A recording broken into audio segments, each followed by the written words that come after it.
राधा राधा राधा राधा राधा राधा राधा राधा राधा राधा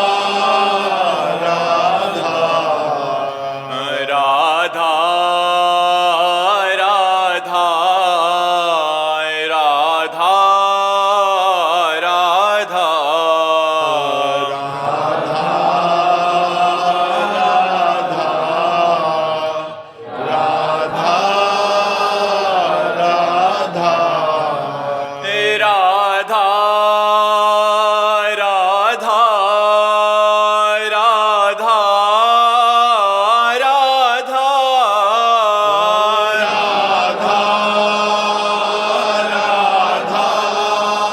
राधा राधा राधा हाय राधा राधा राधा राधा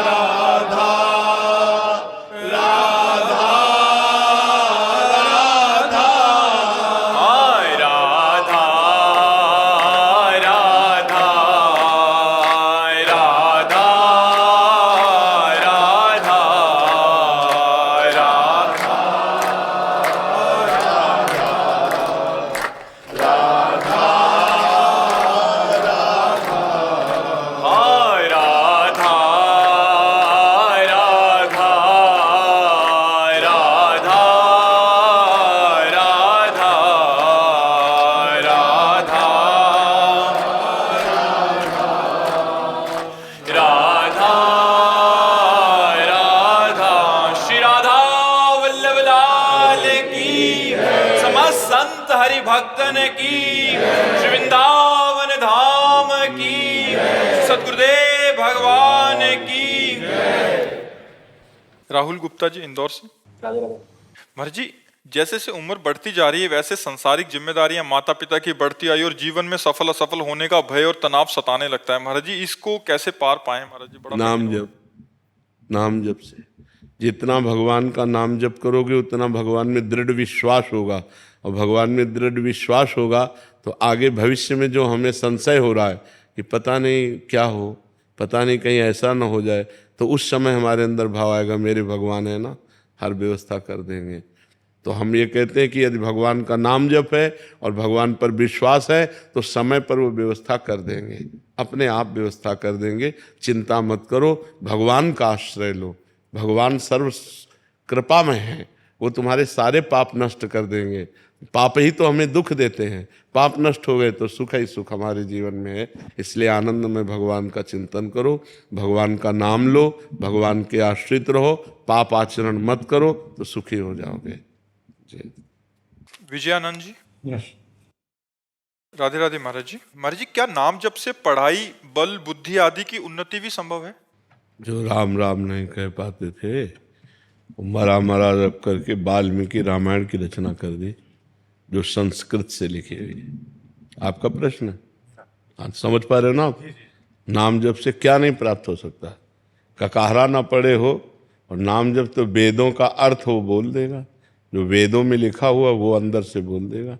नाम में सब कुछ विराजमान है, केवल नाम जप कर ले तो सब कुछ प्राप्त हो जाएगा, जो चाहे प्राप्त कर ले। हम कक्षा 9 पढ़े हैं गांव के स्कूल में, तो किसके बल से उत्तर दे देते हैं? नाम के बल से उत्तर दे देते हैं। हमको ये बताते थोड़ी कि हम क्या प्रश्न करने वाले हैं, तो तुम्हारे सामने प्रश्न होता है तो किसके बल से बोल रहे हैं? नाम के बल से तो बोल रहे हैं। और रोज प्रश्न उत्तर होते हैं, वर्षों हो गए रोज प्रश्न उत्तर होते हैं। तो इसलिए नाम में सब कुछ विराजमान है। नाम के बल से हम रोगी होते हुए भी स्वस्थ जैसे बैठे हैं, नाम के बल से मरे हुए भी हम जिंदा बैठे हैं। और यही बल नहीं है, अपना कल्याण करना मुश्किल हो, हम हजारों को लेके जाएंगे, ये नाम का ही बल तो है। हाँ, मस्त एकदम जी। बलराम गुजर जी कोटा से। राधे राधे। राधे राधे महाराज जी। महाराज जी, लोगों के साथ जब भी कुछ बुरा होता है या अनहोनी होती है तो बोलते हैं भगवान ने बहुत बुरा किया। तो महाराज जी, ऐसा कोई उदाहरण है जिसमें भगवान ने किसी के साथ बुरा किया हो? आज तक नहीं है, आज तक कोई उदाहरण नहीं। भगवान ने जिनको मारा है उनको वो परम पद दिया जो बड़े बड़े योगियों के लिए भी दुर्लभ है। बुरा करते हैं हम और जब उसका परिणाम आता है तो फिर भगवान को कोसते हैं। ये हमारी अज्ञान की धरा है, ये हमारे अज्ञान की बात है कि बुरा आचरण करते हैं हम और कोसते हैं भगवान को। जैसे हम हंसी की भाषा में कहें कि सूर्य की ताकत नहीं क्यों अंधेरा दिखा सके, क्योंकि वो जहां सूर्य होगा अंधेरा होगा ही नहीं। तो भगवान है मंगल भवन, तो भगवान मंगल भवन की ताकत ने किसी का मंगल कर दिया हो। 6 दिन के थे, छठी का उत्सव मनाया जा रहा था और पूतना नाम की राक्षसी स्तन में हलाहट जहल लगा करके भगवान को पिलाने के लिए पिलाया, तो भगवान ने उसे वो गति जो यशोदा मैया को दी। नरक जाना चाहिए, लेकिन भगवान ने वो गति दी जो यशोदा मैया को गति मिली, वही पूतना को गति मिली। ऐसे कृपालु भगवान है, वो कैसे किसी का मंगल कर सकते हैं। हम खुद पाप कर्म करके जब उसका फल भोगते हैं तब हम भगवान को कोसते हैं। जब मुर्गा की टांग खा रहे थे तब भगवान याद नहीं आए, जब शराब की बोतल पी रहे थे तब भगवान याद नहीं आए, जब पराई बहन बेटी की तरफ गंदी दृष्टि कर रहे थे तब भगवान याद नहीं आए, जब घूस ले रहे थे, जब बेईमानी कर रहे थे तब तुम्हें भगवान याद नहीं आए, दूसरे की हिंसा करने में भगवान याद नहीं आए। तो अब उसका जब फल आएगा तो फिर तुम्हें भोगना पड़ेगा। फिर अवश्य में वो भोक्तव्यम कृतम कर्म शुभाशुभम, तुम्हें भोगना पड़ेगा। भगवान आकाश की तरह है निर्मल, उनको वो कभी बहुत दयालु हैं, वो कभी बहुत दयालु हैं, कभी किसी का मंगल नहीं। आज तक हमें उदाहरण बता दो एक भी, जिनको मारा उनको वो पद दिया जो बड़े बड़े योगियों के लिए दुर्लभ है, जो बड़ी बड़ी साधना करके भी प्राप्त करना असफलता हाथ लग जाती है, उनको सफल कर दिया। राक्षसों को परम पद प्रदान कर दिया, अपना स्वरूप प्रदान कर दिया। महाराज जी, छोटा सा बच्चा था, बच्चा चले गया, भगवान ने बुरा किया। मेरी नौकरी छूट गई, भगवान ने बुरा किया। तो ये किस कर्म कर्म कर्म कर्म कर्म अवश्य में भोक्तव्यम, कर्म का फल भोगना पड़ता है। ये भी हमारे ही है। हाँ, हमारे ही कर्म का फल है। उस बच्चे का कर्म फल, उसके संयोग में हमारा कर्म फल, ये बिल्कुल संयोग। अब आजकल लोग ध्यान नहीं दे, बच्चियों के साथ ऐसा दुर्व्यवहार हो रहा है, गर्भ हत्या करवा रहे हो, भ्रूण हत्या करवा रहे हो। इनका जब फल आएगा तो भगवान को कोसने से तुम बच जाओगे क्या? तुम्हें भोगना पड़ेगा। अवश्य में वो भोक्तव्यम कृतम कर्म शुभाशुभम। इसलिए डरो, इसको खिलवाड़ समझा जाता है, बहुत बड़ा महापाप है। भ्रूण हत्या, गर्भ हत्या, ये महापाप है। और माताएं बहनें इस बात को समझ नहीं रही। और बेटी की तरफ ऐसी घृणित बुद्धि से देखा, बिटिया हो गई, हम तुम कहाँ से आए हैं? विचार करो, अगर स्त्री शरीर ना हो तो हमारी तुम्हारा सृजन कहाँ से हो जाए? अच्छा, बिटिया सब बंद हो जाए तो ये सब क्या होगा? पूरी सृष्टि रुक जाएगी। सृष्टि तो उन्हीं से है। तो ये बात समझ में नहीं आती लोगों के। और बच्चियों की हत्या कर देना, गर्भ में बच्चियों की हत्या कर देना, बच्चियों का अनादर करके ऐसे, तो ये सब महापाप है। कन्या हत्या देवी है, भ्रूण हत्या, ये सब बहुत बड़े बड़े पाप होते हैं जिनको हम पाप ही नहीं समझ। अच्छा, पराई स्त्री से व्यभिचार, ये आज खिलवाड़ समझा जाता है? नहीं, तो जब उसका परिणाम आएगा तो फिर भोगना पड़ेगा, बुद्धि भ्रष्ट हो जाएगी। अब उन भ्रष्ट आचरणों का जब फल आएगा तब फिर कहा जाएगा यार ये तो बहुत गलत किया। भगवान गलत नहीं करते, हमारे कर्म आचरण जो हैं वो गलत है, वो न्यायाधीश हैं, वो ठीक न्याय कर देते हैं। जी बाबा जी, 3 पुत्रियां हैं और मेरा जीवन ही बदला तब जब मेरी पुत्री। हाँ, बिल्कुल ऐसा, बिल्कुल। और हम ये कहते हैं कि पुत्र ना हो और पुत्री हो, आप उसका पालन पोषण करो, तो बुढ़ापा में पुत्र से ज्यादा प्यार पुत्रियां करती हैं। और लड़के जो हैं और पुत्रियां ना हो, फिर आप देखो कि कैसा व्यवहार होता है। आजकल किसी के लड़के अगर माता पिता को मान रहे तो भगवान को मनाओ कि बहुत बड़ी कृपा है तुम्हारी। नहीं, आजकल भाग्य से शायद हम बढ़ पा रहे हैं। बिल्कुल बिल्कुल बिल्कुल। प्रिया जी हिमाचल से, राधे राधे। महाराज जी, माला जपने में और काउंटर से जपने में कोई अंतर है? हम कौन सा जप करना चाहिए? काउंटर और माला से, समय से, अंगुली से कैसे भी जपो, ये तो बाहरी बात है। मेन बात है अंदर चलना। अगर आप अंदर राम बोल रहे हो, कृष्ण बोल रहे हो, राधा बोल रहे हो, उससे आपका मंगल होगा। काउंटर माला ये नाम चलाने के लिए है। अंदर नाम न चला और माला चला तो क्या कल्याण हो जाएगा? क्या नहीं होगा ना। तो माला एक निमित्त है, बात अंदर के, अंदर से हम बोले राधा, फिर ऐसे माला चलाया तो गणना में हमारा मन लग जाता है कि आज हमने 50,000 नाम जप किया, आज 60,000। तो उसमें चाहे काउंटर से जपो, चाहे माला से जपो, चाहे अंगुली गिनती से, जैसे भी बने, बात इसकी नहीं है, बात है अंदर जप की। अगर अब जैसे कुछ ऐसे साधक हैं जो बिल्कुल गिनती नहीं, रात दिन भजन हो रहा है, लेकिन आप पूछो कि क्या भजन करते हो, तो हम 10 भी नाम नहीं जब गिनती करके बता सकते कि हम 10 जपते हैं या 20 जप, कुछ नहीं।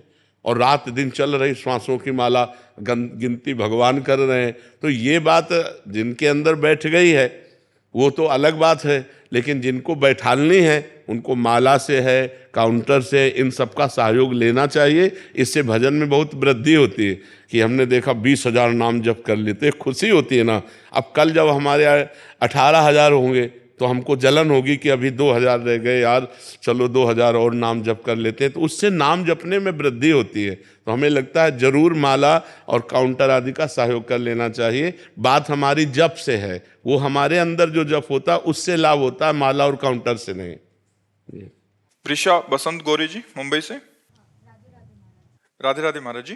महाराज जी, हम पराया उन प्रश्नों के उत्तर क्यों खोजते हैं जिनका उत्तर हमारे अंतर आत्मा में कहीं ना कहीं पहले से ज्ञात होता है? क्या ये आत्मा की जिज्ञासा है, मन की अस्थिरता? और जब उत्तर भीतर से प्राप्त हो भी जाए तो भी उसे पूर्ण रूप से कैसे स्वीकार करें? वो पूर्ण श्रद्धा और निश्चय कैसे उत्पन्न? जब तक अध्यात्म निष्ठा नहीं होती तब तक मन बहिर्मुख होता है। तो अंतर की बात सुनने पर भी वो उस पर श्रद्धा और विश्वास नहीं कर पाता, क्योंकि अंतर में सबके परमात्मा बैठा हुआ है। कोई भी जिज्ञासा करो और शांत होकर भगवान का स्मरण करने लगो, उसकी पूर्ति हो जाएगी। पर अंदर की बात सुनने के लिए हमारी वृत्तियाँ अंतर्मुख तो चाहिए, तो वृत्तियाँ बहिर्मुख हैं, इसलिए हमें बहिर्मुख होकर प्रश्न करना पड़ता है और प्रश्न सुनना पड़ता है। मना खष्टान इंद्रियाणि प्रकृति स्थान कर सती। मन इंद्रिय 5 ज्ञान इंद्रियों के साथ बाहरी प्रकृति में भ्रमण कर रहा है। यदि अंतर्मुख होकर परमात्मा में आ जाए तो कोई प्रश्न की जरूरत ही नहीं है। जो ही भगवान से अपना चित्त जुड़ेगा, समस्त संशय, समस्त प्रश्न शांत हो जाएंगे। हमें डट के भजन करना चाहिए, नाम जप करना चाहिए भगवान का, जिससे हमारे अंदर अध्यात्म बल आवे, हमारी बुद्धि पवित्र हो, हमारा मन चंचलता रहित हो, हमारी क्रियाएं निष्पाप हों। तब जाकर के हम अंतर्मुख होकर अंतर की बात समझ पाएंगे। किसका प्रश्न था? बात समझ पा रही ना जी? त्रिकम दास जी।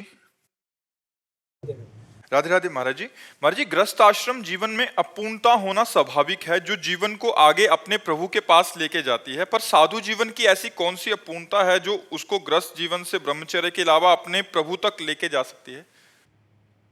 भगवान के भजन की भूख। जितना भी भजन करो उतना थोड़ा लगता है। ऐसा लगता है कि हमारा जीवन अभी अधूरा है। रात दिन भजन करने पर भी भजन की इतनी भूख बढ़ जाती है, उसे कुछ सुहाई नहीं देता। नहीं खान पान ते भावे है, नहीं कोमल वसन सुहावे है, सब विषय लगे ते खारा है, हरियासिक का मगन्यारा है। जो भगवान का प्रेमी है वो निरंतर अतृप्त रहता है भजन में और तृप्त रहता है भोगों से। भोगों की तरफ कभी चित्तवृत्ति भी नहीं जाती, और परमात्मा में चित्तवृत्ति जोड़ने पर भी वो अनंत अगाध प्रेम समुद्र है, इसलिए कभी पूर्णता होती नहीं। इसमें पूर्णिमा कभी नहीं हुई। बढ़ता तो चंद्रकला की तरह रहता है।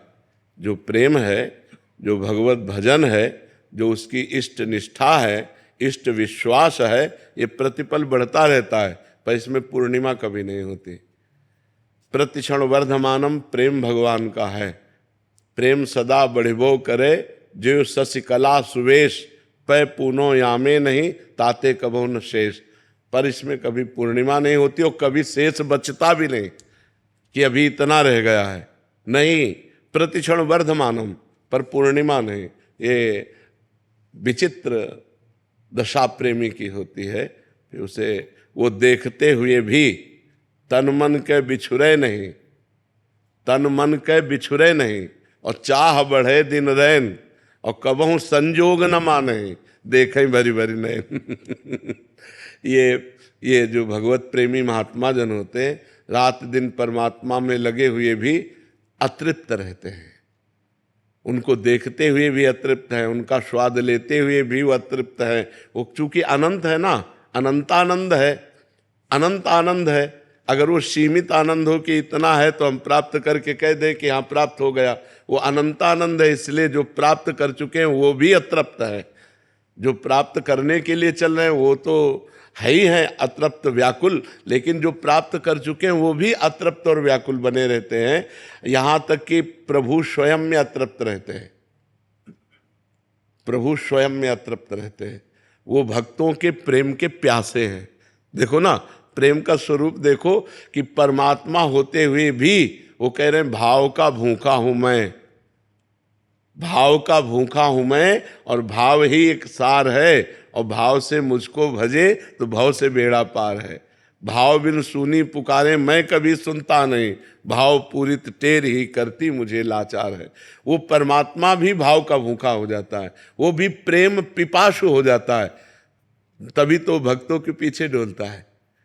भगवान को प्रेमाधीन कहा गया है। वो प्रेम के अधीन होकर भक्त जो जो कहता है भगवान वैसे वैसे करते हैं, और भगवान जो करते हैं भक्त उसे गाता है। यही जो विरक्त भाव में है, यही अतृप्तता है, यही अपूर्णता है कि वो कभी अपने को अनंतानंद में पूर्ण नहीं मानता है। वो अनंतानंद है ना परमात्मा। समझ पा रहे आप जी? शिव ठाकरे जी महाराष्ट्र से। जी राधे राधे राधे स्वामी जी। महाराज जी आपके सारे वीडियोस हमें काफी प्रेरित करते हैं। महाराज जी मेरा सवाल है कि प्रेम की सही व्याख्या कौन सी है? प्रतिक्षण वर्धमानम, प्रेम प्रतिक्षण वर्धमान रहता है। कामना रहितम, किंचन मात्र कामना नहीं रहती। सूक्ष्मतरम, वो बुद्धि के द्वारा समझा नहीं जा सकता, अत्यंत सूक्ष्म। अनुभव स्वरूपम, वो स्वयं से अनुभव किया जा सकता है।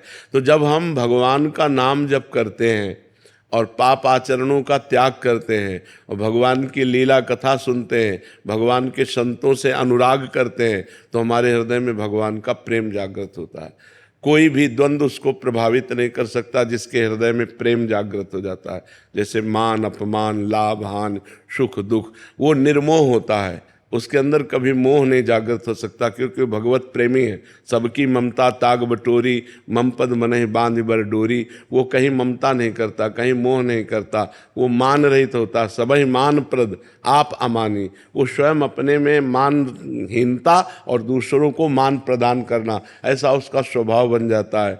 और वो संगजित होता है, किसी का भी प्रभाव उसके ऊपर नहीं पड़ेगा। कामिनी, नाना प्रकार की संपत्ति, नाना प्रकार की प्रशंसा, मान प्रतिष्ठा, इसका कोई भी नहीं। जित संग दोषा होता है, उसके अंदर किसी भी दोष का प्रभाव नहीं जागृत हो सकता। जैसे भुने हुए चने को कितना भी आप खाद पानी लगा के बो दो, कभी जगेगा नहीं। ऐसे वो जिसके हृदय में प्रेम जागृत हो जाता है, वो विनिवृत्त कामा, समस्त कामनाएं उसकी शांत हो जाती हैं। कभी उसमें काम आदि दोष स्फुरित नहीं हो सकते।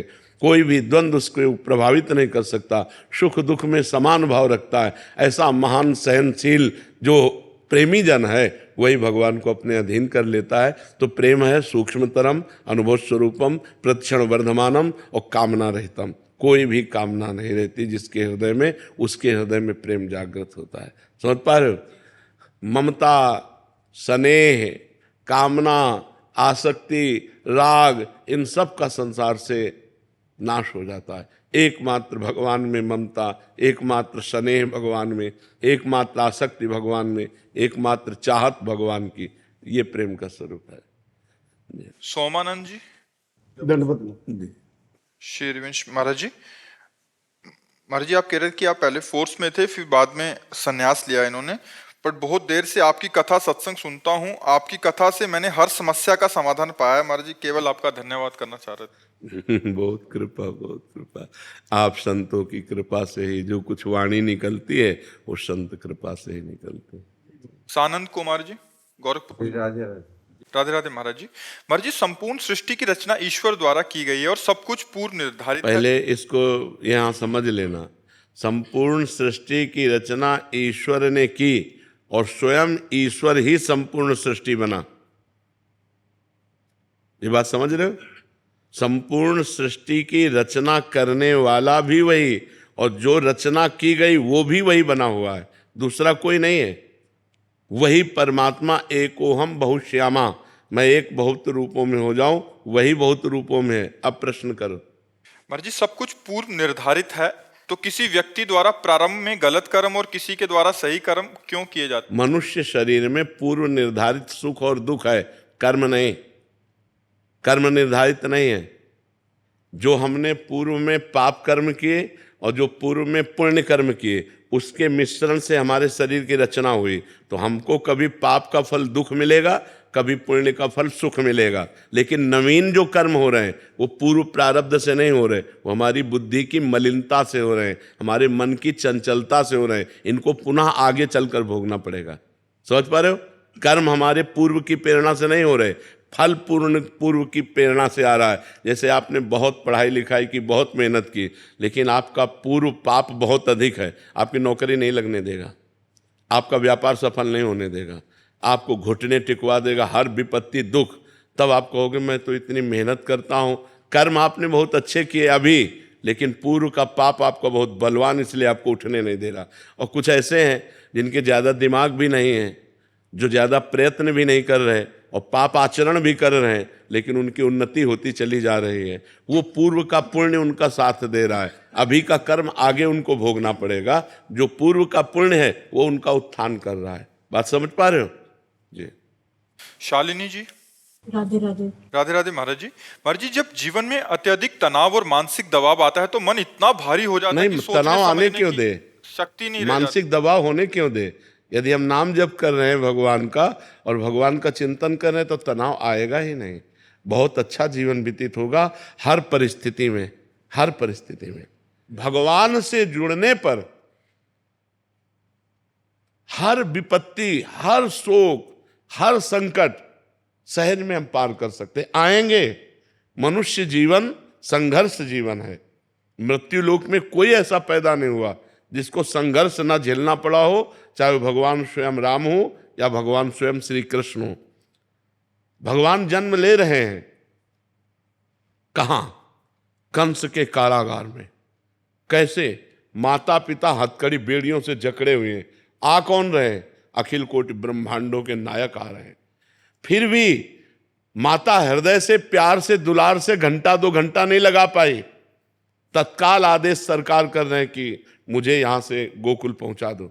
सामने ऐसे लावण्य की मूर्ति, सुंदरता की मूर्ति बालक, और उसको मां के सामने से छीना जा रहा हो। कितना अपार दुख देवकी जी को। फिर आकर के वही हथकड़ी बेड़ी जकड़ गई। 11 वर्ष तक ब्रज में रहने के बाद दर्शन हो पा रहे हैं देवकी वसुदेव जी को, अपने लाडले लाल को। पैदा होते ही संघर्ष में जीवन। राम जी का जीवन आप देख लो, राम जी का जीवन देख लो, कितना संघर्षमय जीवन। जहाँ राज्याभिषेक होने जा रहा है वहाँ 14 वर्ष का वनवास। कितना संघर्ष। हम लोगों को वो संघर्ष नहीं जो भगवान को मिला। तो हमें चाहिए कि भगवान के चिंतन के प्रभाव से हम अपने को तनाव मुक्त रखें। तनाव क्यों करेंगे? जो हमने कर्म किया उसका हम भोग रहे हैं। अब हम अच्छे कर्म करेंगे, अच्छा हमारे जीवन में आएगा। हम तनाव युक्त होकर के वर्तमान के समय को तनाव में व्यतीत कर दें तो हमारा भविष्य तनाव युक्त हो जाएगा। वर्तमान के समय को भगवान के चिंतन में हम व्यतीत करते हैं तो हमारा भूत और भविष्य दोनों पावन हो जाएगा। इसलिए नाम जप कीजिए। तनाव क्यों करती हो? नाम जप करो, राधा राधा राधा। फिर आप देखो आपको कितना आनंद प्राप्त होता है हृदय में, कैसे समस्याओं का समाधान होता है। तो हम लोग क्या है, हम वर्तमान की सोच में पागल हो जाते हैं कि क्या होगा। और अगर भरोसा भगवान का रखें तो बहुत सुंदर व्यवस्था कर देते हैं, बहुत सुंदर व्यवस्था कर देते हैं। इसलिए हमें चिंता नहीं करनी, बिल्कुल आनंद में जीवन व्यतीत करना है। नाम जप करो। मनुष्य जीवन आनंद प्राप्ति के लिए, नहीं तो इतनी माया विचित्र है कि एक क्षण भी आनंद में नहीं टिकने देगी। चिंता, शोक, कल क्या होगा, कल क्या हो गया, बस इन्हीं चिंताओं में हमारा मन परेशान रहता है। इसलिए वर्तमान में नाम जप करो। रीमा जी दिल्ली से। राधे राधे। राधे राधे महाराज जी। महाराज जी, बहुत दिल करता है संसार की बातों को न देखें पर नहीं कर पाते। ध्यान करने का बहुत मन करता है पर ऐसे में संसार ही हम इसलिए कहते हैं कि नाम जप करो। नाम जप, राधा राधा राधा, कृष्ण कृष्ण कृष्ण कृष्ण। नाम जप से बढ़कर शांति का कोई मार्ग नहीं है। कृतयुगे ध्यायते विष्णुम तेतायाम यजते मखई, द्वापरे परिचर्यायाम कलौ तद्धर कीर्तनात्। सतयुग में सब ध्यान परायण रहते थे। त्रेता में यज्ञों के द्वारा भगवत प्राप्ति होती थी, द्वापर में भगवान की परिचर्या पूजा के द्वारा भगवत प्राप्ति होती, कलयुग में केवल भगवान नाम से। इतना मलिन युग है, इसमें इतनी मलिनता छाई हुई है कि आप ध्यान क्या करोगे? आंख मूंद के देखो, मन चंचल है, इधर उधर भाग रहा है, अंधेरा छा रहा है, तो क्या ध्यान करें? राधा राधा राधा राधा, नाम जप करो, नाम जप से कलयुग केवल नाम आधारा, सुमिर सुमिर नर उतरहि पारा, केवल भगवान नाम से कल्याण होगा। इसलिए खूब नाम जप करो और फिर देखो ध्यान लगता है कि नहीं, फिर देखो शांति आती है कि नहीं। सिर्फ भगवान नाम, ये हम इसलिए कह रहे हैं, पूरे जीवन का अनुभव करके कह रहे हैं, हमारा कोई और कार्य नहीं रहा, बचपन से लेकर अभी तक केवल भगवान ही कार्य रहे हैं। तो उसका अनुभव करके, हर साधनों को देख करके तब बोल रहे हैं कि सबका मंगल इसी से होगा। बस राधा राधा राधा राधा, जितना नाम जप करोगे उतना ही आपके पाप नष्ट होंगे, उतना ही आपकी बुद्धि और मन पवित्र होगा, उतना ही आपको आनंद मिलेगा और भगवत प्राप्ति बिल्कुल संशय नहीं। अभी राधा बोला प्राण निकल जाए, अभी श्री जी मिल जाएंगे। जब पुत्र के बहाने नारायण बोला तो भगवत प्राप्ति हो गई, और हम जानबूझकर नारायण नारायण बोलेंगे, राम राम बोलेंगे, राधा राधा बोलेंगे तो हमको भगवत प्राप्ति नहीं हो जाएगी। इसलिए खूब नाम जप करो। पूजा कटारिया जी यूएसए से। राधे राधे महाराज जी। महाराज जी, आजकल लोग पैसा, नौकरी या जल्दी प्रसिद्धि पाने के लिए मतलब व्यवसाय की खोज में लग जाते हैं, और कुछ समय बाद मतलब जब जीवन में कुछ घटनाएं महसूस करते हैं तो फिर मोह माया लगता है, फिर समझ नहीं आता कि हमारी आत्मिक उद्देश्य क्या है। महाराज जी, हमारी देखो, हम ये बात काट नहीं सकते कि हमको आधुनिक उन्नति भी चाहिए, हमको रुपया भी चाहिए, हमको वस्त्र भी चाहिए, हमको भोजन भी चाहिए, हमें प्यार करने वाला भी कोई चाहिए, हम प्यार जिसको करें ऐसे भी चाहिए। मनुष्य जीवन की ये मांगे हैं। लेकिन अगर हमारा भगवान से विमुख जीवन रहा तो इसकी सत्ता नहीं है, ये टिकाऊ नहीं है। मान लो अभी हमारे प्राण निकलने की बात आ जाए तो ना मेरा शरीर, न मेरा पति, न मेरा पुत्र, न मेरा बैंक बैलेंस, कुछ मेरा नहीं रह जाएगा। हमें अंतिम समय के लिए भी सोचना है। तो जब हम अंतिम समय के लिए सोचकर अभी धर्म से चलेंगे और भजन से करेंगे, भगवान का भजन करेंगे, तो सब हमारा ठीक हो जाएगा। अगर भगवान से विमुख हो गए तो सब गड़बड़ हो जाएगा, हाथ में कुछ नहीं रहेगा। आजकल सब लोगों की जो ये मान्यता है कि हमको किसी भी प्रकार से धन मिलना चाहिए, ये बड़ी हानिकारक है। धन चाहिए पर किसी भी प्रकार से नहीं चाहिए। हम मेहनत की कमाई से हम अपने परिवार का पोषण करेंगे। ये जो शॉर्टकट से जाते हैं ना, वो नष्ट हो जाते हैं, वो सफल जीवन नहीं है। जैसे हम अधर्म करके, चरित्रहीन बन करके, नाना प्रकार के पापाचरण करके धन कमाने की कोशिश करें तो हम नष्ट हो जाएंगे। अब 2-4 बार सफल हो सकते हैं, थोड़ा हम एकत्रित भी कर सकते हैं, लेकिन एकदम ऐसा आएगा सब नष्ट हो जाएगा, सब नष्ट हो जाएगा। ऐसे कितने उदाहरण हैं कि पाप के द्वारा बढ़े और मिट्टिया मेट हो गए, जिसे कहते हैं मिट्टी में मिल जाना, मिट्टी में मिल गए। हम कहते हैं दीपक की तरह जलो, लेकिन जलते रहो। हाइलोजन की तरह मत जलो कि फ्यूज हो जाओ। एकदम शॉर्टकट में धनी बनने की मत सोचो, धर्म पूर्वक चलो। अगर धर्म पूर्वक नमक रोटी खा रहे हो, तुम्हारा परिवार तुमसे प्यार कर रहा है और शांति है, इससे बड़ा कोई सुख नहीं है। अगर आपके परिवार में कलह है, अशांति है, सब अपने अपने मनमुखी हो, खूब रुपया है, खूब पैसा है, किस काम का? पति उधर जा रहा, पत्नी उधर जा रही, परिवार के सब संबंधों में अविश्वास पैदा हो रहा है, प्रेम नष्ट हो गया, फिर हमारा जीवन किस काम का? इसलिए नाम जप करो, भगवान का आश्रय रखो और मेहनत की कमाई पर विश्वास रखो। चरित्र पवित्र होना चाहिए। आज हमारा चरित्रहीनता बनती चली जा रही है। आज चरित्र को, जो हमारा मूल है वो है चरित्र। हम देखो रामचरित्र गायन करते हैं, भगवान का पावन जस गायन करते हैं। क्यों? रावण क्या विद्वान नहीं था क्या? रावण क्या उत्तम कुल ब्राह्मण में नहीं जन्मा था? समझो, उत्तम कुल पुलस्त करनाती, लेकिन वो चरित्रहीन था, इसलिए उसे राक्षस कहा गया। हम लोग चरित्रहीनता पर, धन की इतनी महानता बढ़ गई हमारे दिमाग में कि कुछ भी करना पड़े।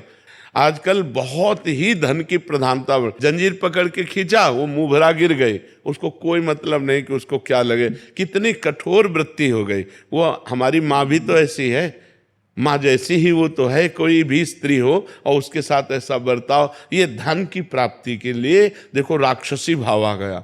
तनिक भी अंदर दया नहीं, तनिक भी अंदर करुणा नहीं, तो हमें लगता है अपने अपने पदों में, अपने अपने कर्तव्यों में धर्म पूर्वक हम चलें। हम नाना प्रकार से जो अधर्म पूर्वक धन आता है उसके द्वारा बड़ा होने की कोशिश न करें। नहीं माना कि आप बड़े होगे, कैसे बड़े होगे? जैसे दो आदमी एक आदमी के हाथ पैर पकड़कर ऊपर ले जा रहे हैं 7वें मंजिल पे, तो वो समझ रहा है कि हमको तो लिफ्ट से भी नहीं जाना पड़ा, दो आदमी, लेकिन वो तुम्हें वहां सुख देने नहीं जा रहे, ऊपर से पटकने जा रहे हैं तुम्हें। ऐसे ही अधर्म का जो पैसा आता है वो ऊपर उठाता है, लेकिन वो सुख देने के लिए नहीं, वो पटकने के लिए, तुम्हारा नाश करने के लिए, तुम्हारा पतन करने के लिए। अधर्म के पैसे से ऐसे डरो जैसे काले सांप से डरा जाता है। काला सांप चाहे जितना दुलार करो, अगर वो काट लिया तो मर ही जाओगे। ऐसे ही अधर्म का पैसा चाहे जैसे कमाओ, वो जब आएगा तुम्हारे घर में तो तुम्हारे बच्चों पर, तुम्हारे परिवार में, तुम्हारी बुद्धि में वो अशांति पैदा कर देगा। शॉर्टकट में धनी बनने की न सोचे, धर्म से मेहनत कमा के धनी होने की सोचे। जीवन जीने के लिए धन की आवश्यकता है, लेकिन धर्म पूर्वक, अधर्म पूर्वक नहीं। महाराज जी आप कह रहे हैं कि हस्तमैथुन की 17 साल के हैं और कितना भी सुन लो, फिर बाद में कितना भजन करता हूँ और उसके बाद फिर वहीं गिर जाता हूँ महाराज जी। उसे ये ऐसा वायरस है कि इसकी अभी तक वो नहीं बनी वैक्सीन इस वायरस की बहुत खतरनाक वायरस है। और ये मतलब जिसके लग गया, तो आप तो अभी 17 वर्ष के हो, आपको याद होगा हितधाम में 70 वर्ष के थे वो, 70 वर्ष के बूढ़े थे, और उन्होंने खड़े होकर के सभा में कहा था कि हमारी आदत ऐसी है, मैं आज तक छुटकारा नहीं पाया। अगर इसको आप हठ पूर्वक रोक पाओ तो रोक सकते हो, अन्यथा नहीं रोक सकते। अन्यथा तो जब आवेश आएगा तो फिर आप अपने सब धर्म कर्म भूल जाएंगे और आपसे गलत आचरण बन जाएगा। ये बहुत खतरनाक आदत है। भगवान बचावें, भगवान बचावें, नहीं तो सोते सोते हो जाएगा। महाराज जी ये कहते हैं कि कलयुग का प्रभाव है, मतलब ऐसा होता है?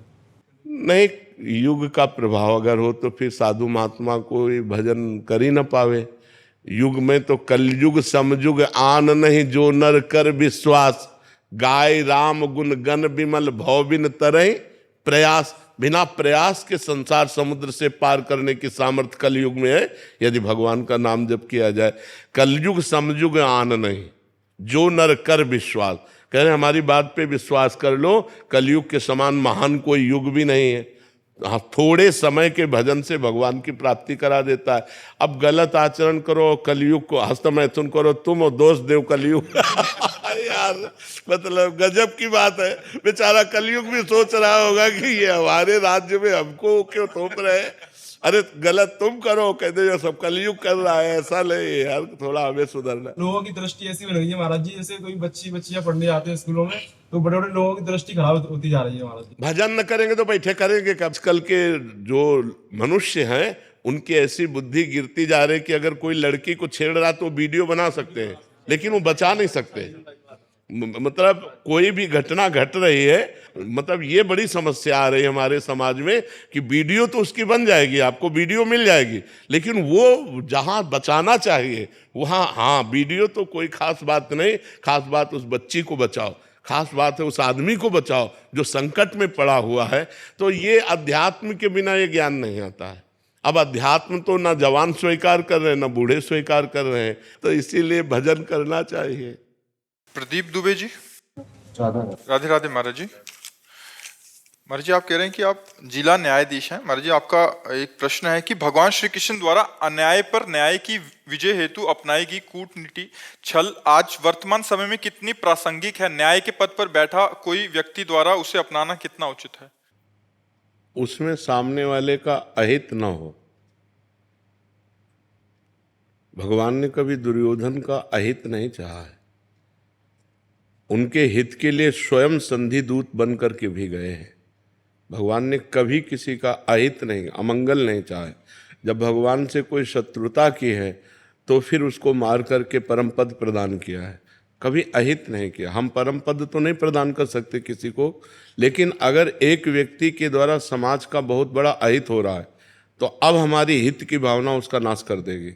और उसका नाशकरण आवश्यक है। जैसे हमारे किसी अंग में कैंसर हो जाए तो पूरे शरीर का नाश हो जाएगा, तो ये हित है, दिखाई दे रहा है कि अहित हो रहा है, लेकिन ये हित है कि हम उस अंग को कटवा दें, नहीं तो पूरे शरीर का नाश हो जाएगा। ऐसे ही न्याय पद्धति हमारी कहती है कि जैसे एक व्यक्ति से किसी समाज का अहित हो रहा हो, अमंगल हो रहा हो, तो उस व्यक्ति को शासन में ले लेना चाहिए और उसको उचित दंड देना चाहिए और उसको कैद में रखना चाहिए। ऐसे ही एक गांव से अगर पूरे हमारे राष्ट्र को परेशानी हो रही तो उस गांव को शासन में ले लेना चाहिए। वो हित ही है, वो अहित नहीं है। तो जो हमारे यहाँ नीतियाँ चलाई गई, जैसे विदुर नीति है, विदुर जी ने कई नीतियों की व्याख्या की महाभारत में कि हमको शत्रु दल को किस तरह से पराजित करना है। अपने यहाँ प्रयोग भी किया जाता है, अपने राष्ट्र में प्रयोग भी किया जाता है, उन हमारी ऐतिहासिक नीतियों का प्रयोग भी किया जाता है। तो अहित नहीं, हमारा जो भारत देश है वो कभी किसी का अहित नहीं सोचा। हम अपनी तरफ से आपका अहित नहीं करेंगे। हमारे यहाँ नीतियों में सबसे प्रधानता हित नीति रही है कि सबका हित हो। परहित सरिस धर्म नहीं भाई, पर पीड़ा सम नहीं अगमाई। हम तुम्हें कष्ट नहीं देंगे, लेकिन आप हमको छेड़ोगे, हमारे समाज को छेड़ोगे, हमारे राष्ट्र को छेड़ोगे, तो फिर हम समर्थ हैं, हर तरह से आपको शासन में ले सकते हैं। ये हमारे देश की नीति रही, शुरू से नीति रही है। तो ये उचित है। छल भी उचित है, छल भी उचित है, क्योंकि अगर हमें शत्रु बलवान है और उसको पराजित करना है तो हमको छल का प्रयोग करना होगा। भगवान ने स्वयं किया, जैसे अश्वत्थामा मरो, क्योंकि गुरु द्रोणाचार्य जी को परास्त करना संभव। अर्जुन सामने वही खड़े हैं जिनको प्रत्यंचा चढ़ाना सिखाया स्वयं द्रोणाचार्य जी ने। द्रोणाचार्य जी समस्त शास्त्र वेदता, चाहे वो धनुर्वेद हो चाहे जो भी वेद हो, उसके परम ज्ञाता हैं। अब उनको सामने से नहीं मारा जा सकता, तो क्या किया? छल नीति का प्रयोग कर दिया। अश्वत्थामा नाम के हाथी को मारा, भीम ने एक गदा, वो मर गया। भगवान श्री कृष्ण का अश्वत्थामा हतो, ये जो ही आवाज कान में पहुंची द्रोणाचार्य, अश्वत्थामा मारा गया। युधिष्ठिर जी की तरफ देखा और कहा अश्वस्था, तो उनका अश्वत्थामा हतो, और जो ही बोले नरो या कुंजर, उसमें शंख ध्वनि हो गई। यद्यपि वो सत्यवादी धर्मराज युधिष्ठिर थे, एक भी शब्द कहीं मिस्टेक ना हो, पर मिस्टेक कर दिया। भगवान ने आदेश किया था तुम्हें इतना ही केवल कहना अश्वत्थामा हतो। अब नरो या कुंजरो तुम कैसे, तुम जानते हो कुंजर मारा गया, इसलिए नरक की प्राप्ति कुछ मिनट के लिए हुई थी महाराज युधिष्ठिर। बस तुरंत जो ही उन्होंने धनुष बाण रखा तो दृष्टद्युम्न ने गर्दन उतार ली द्रोणाचार्य जी की। ऐसे ही भीष्म जी के साथ छल विद्या का प्रयोग हुआ। जे ही शिखंडी को तैयार करके सामने पेश किया गया तो भीष्म जी की दृष्टि में वो अम्बा आई थी, स्त्री पर अस्त्र चलाना उनका व्रत नहीं था। उन्होंने जे ही अस्त्र रखा, मार बाणों उनको सरसैया पे गिरा दिया। तो भीष्म जी को भी कोई आज सामने से परास्त कर सके ललकार के, ऐसा त्रिभुवन में कोई पैदा नहीं हो सका था। गंगा पुत्र भीष्म, भगवान के साक्षात बल से बलवान। तो बलवान को, अब वो अधर्म पक्ष में है ना, इसलिए बलवान को मारने के लिए छल नीति का भी प्रयोग किया जा सकता है। ये हमारे शास्त्र इतिहास में इसका प्रयोग किया गया है। जी सनी जी करनाल से, राधे राधे महाराज जी। महाराज जी, जब हम ग्रस्त जीवन में रहते सीमित भजन करते हैं, तो क्या हम अगर किसी ज्यादा भजनानंदी प्रभु स्वरूप साधु संतों की सेवा भाव से करते हैं, तो क्या उनके भजनों का पुण्य का कुछ फल हमें भी मिलता है? बिल्कुल बिल्कुल। अगर संत से संभाषण श्रद्धा पूर्वक कर ले तो उस दिन के भजन करने का 6वां हिस्सा उसको मिल जाता है। संभाषण, जैसे प्यार से हम श्रद्धा पूर्वक दैन्य भाव से किसी संत से संभाषण कर ले तो उस दिन जो संत का भजन हुआ है उसका 6वां हिस्सा उसको मिल जाता है। फिर कहीं उनका चरणोदक उतारें, उनकी आरती करें, उनको बैठाल के भोजन पवावें और मृदु भाषण से उनकी स्तुति करें, तब फिर क्या कहना है इसे। ये तो सीधे भगवत प्राप्ति का उपाय है, सीधे भगवत प्राप्ति का उपाय है। हरि को निज यस ते अधिक, भक्तन यस पर प्यार। भगवान को अपने से अधिक अपने भक्तों की पूजा, अपने भक्तों का दुलार, अपने भक्तों का सम्मान प्रिय है। जो भगवान को रिझाना चाहता है वो भक्त को प्यार कर ले तो निश्चित भगवान उसके अधीन हो जाते हैं। भक्त आराधना से भगवान बहुत जल्दी प्रसन्न होते हैं। हमारे यहाँ भक्तमाल में वर्णन है कि भगवान है गर्भस्थ शिशु और संत है माँ। तो जैसे बच्चे को पुष्ट करना हो तो माँ को अच्छा अच्छा पवा दो तो बच्चे को अपने आप पोषण हो जाएगा। ऐसे गर्भस्थ शिशु की तरह भगवान है और उस गर्भस्थ शिशु की माँ स्वरूप संत है। अगर संतों को पवा दो तो उनके हृदय में विराजमान भगवान प्रसन्न हो जाते हैं। तो संतों की सेवा तो पर है कठिन, संत सेवा है कठिन। बड़े विलक्षण विलक्षण भाव के संत होते हैं, कोई कोई आचार्य कोटि के होते हैं तो कोई कोई विलक्षण कोटि के भी संत होते हैं। एक संत भगवान को एक भक्त खीर पवा रहे थे तो उनका एक चम्मच और ले लो, मना कर दिया। उन्होंने एक चम्मच डाल दिया और खींच के एक थप्पड़ मारा उनके। वो ऐसे गंभीर रहे, जब वो खा पी चुके तो साष्टांग दंडवत की। गांव के किनारे टिके थे, विचरण करने वाले थे। दूसरे दिन फिर गए और साष्टांग दंडवत की। कहा महाराज जी घर पधारो। तो उनका कल तुम्हें एक थप्पड़ मारा था, बुरा नहीं लगा? बोले महाराज जी ये तो आपका कृपा प्रसाद था।